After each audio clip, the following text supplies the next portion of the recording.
The sleek, gunmetal-tinted phalanx of Range Rovers purred to an immaculate curbside halt in the pulsating heart of downtown Los Angeles. Instantly, a flurry of activity erupted around the cavalcade as stern-faced close protection officers fanned out in taut semicircles flanking the glistening vehicles. Awaiting the coterie of Minder's all-clear signal, the Duchess of Sussex sat imperiously ensconced amidst the leather-trimmed opulence of the lead SUV's passenger compartment. Meghan Markle's signature control-freak agitation was already palpable in the taut rev of her jawline as her baleful gaze bored out through the tinted privacy windows. This was meant to be her triumphant return to the glittering epicenter of West Coast entertainment elitism. Just Meghan, the incandescently self-assured, American princess, who'd briefly reigned over Hollywood's most coveted and exclusive circles before her storybook nuptials with Prince Harry and ascent into Britain's royal family. Tonight was simply the first of many nights she intended to reaffirm that status on the town after far too long away.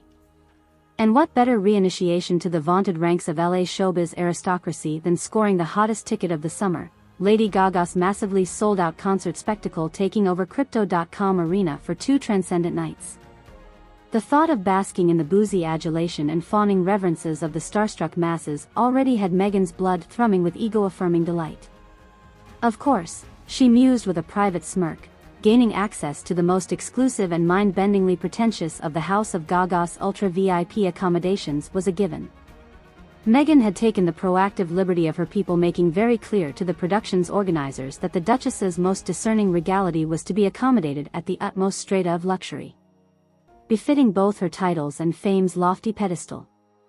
At last, the bodyguard details all clear commenced the egress protocols. As the vanguard of Minders fanned out around the vehicle's flanks, the side door by which Meghan was ensconced whispered open to reveal a flurry of camera flashes and screams already swirling amidst the gathered coven of paparazzi. Drawing herself up to her full imperial stature, Meghan alighted from the SUV flanked by 2 hulking human barricades who instantly snapped forward to clear her path. The crowd's wailings and excited shrieks rose to a crescendo as the Duchess imperiously glided forward with all the insouciant regality of visiting foreign royalty in her sleek ivory sheath and mirror-lensed sunglasses. Oh my God, it's Meghan Markle. I can't even, you guys, like actually Princess Meghan. Over here, Duchess. Work that power pose, Meghan. The ecstatic bellows of her admirers flooded the street as she sailed through the scrum trailing a jet stream of that distinctive Markle hauteur. Not even the barest flicker of acknowledgement graced those desperate for her regal attentions, of course. One simply did not reduce oneself to obescent displays with the fawning commoners. At last, the gleaming bulwarks of the arena itself towered into view along with its fortified ingress of security screening and credentialed access control. As Meghan approached the well-appointed staff awaiting with bent spines and obsequious deference, she reached into her clutch to produce the special VIP laminates denoting her attendance had been safeguarded at the highest echelon of exclusivity. "Good evening, Your Royal Highness," the head of protocol effused with a curtsy so low her forehead damn near grazed the pavement. "We're beyond honored to make your acquaintance tonight. If you'll just allow me to validate your credentials, I'll be delighted to expedite your party's admission to the MMM."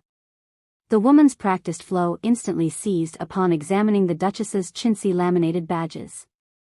Hesitation and bewilderment clouded over her features as she examined them again as if seeking some detail she'd overlooked.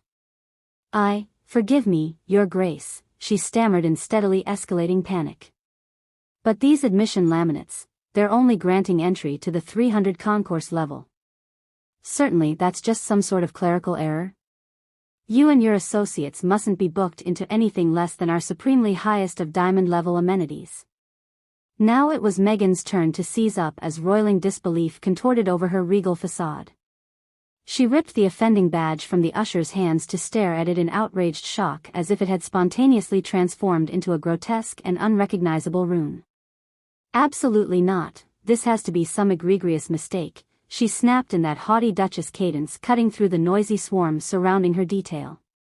"My people specifically arranged for my attendance tonight under the most lavish and premium VIP accommodations befitting my station. This is utterly unacceptable." With that, Meghan imperiously thrust the laminate back with a violence that caused the poor arena staffer to wince. Her bodyguards instantly reacted as well, redoubling their vigilant stances to crowd around their ward more tightly. "My sincerest apologies, Your Grace," the woman babbled, still dipped in a deferential crouch that bordered on groveling. "If there's been some sort of error in confirming your supreme level of exclusivity and entitlement, please by all means allow me to rectify it at once." With trembling hands, she frantically pawed through the credential logbook and tech tablet, seeking some hidden detail that could confirm and restore the Duchess's privileges to their properly royalized zenith. But with each passing moment, the furrowed anguish etching her brow only deepened. I can't seem to find anything confirming a top-tier reservation under a Markle or a Duchess or even your former title of Sussex anywhere in our system," she began before stalling out again with terror swimming in her gaze. The implication clung like a malignant fog over the now deathly silent standoff. Meghan's entire presence and basis for her exclusivity's highest deference seemed predicated on a confirmation that simply did not exist. At last tearing her attention from the useless device to behold the Duchess herself in quailing despair, the wretched woman gulped before forcing out the inevitable mea culpa. "Your dukedom, I realize this is far beneath the dignity owed your prestige, but it appears there's been some terrible oversight in your reservations being logged, let alone facilitated in our absolute most rarefied VIP environs. I must regretfully implore your forgiveness but insist you and your entourage be ushered to the more suitable public access areas our laminate credential provides /. What in the bloody hell is this madness?" The outburst detonated from Meghan's lips with all the force of a IED packed with all the years of deeply embedded persecution complexes and delusional self-mythologizing. Her shrieks cut through the tension swirling around the arena's main entrance in a stark, echoing instant that seemed to suspend all sound and motion. "Am I to understand tonight that despite the reverence and prestige of my celebrity and status, these bewildered paupers have egregiously taken it upon themselves to assign the Duchess of Sussex the equivalent of economy-class accommodation?" she shrilled in rapidly escalating hysteria. When precisely did such gauche and insultingly demotic standards become de rigueur in affording appropriate hospitality to the upper stratospheres of international aristocracy? "My attendance tonight should be cause for fanfare of the highest order and diligent catering to my every discerning preference." With each hyperventilating rant, a gale storm of spittle frothed from her lips to bespeckle her white sheath gown. A mask of towering indignation and affront twisted over her elfin features as the ponderous ignominy of the slight soaked into its full, crippling effect. How dare these pathetic,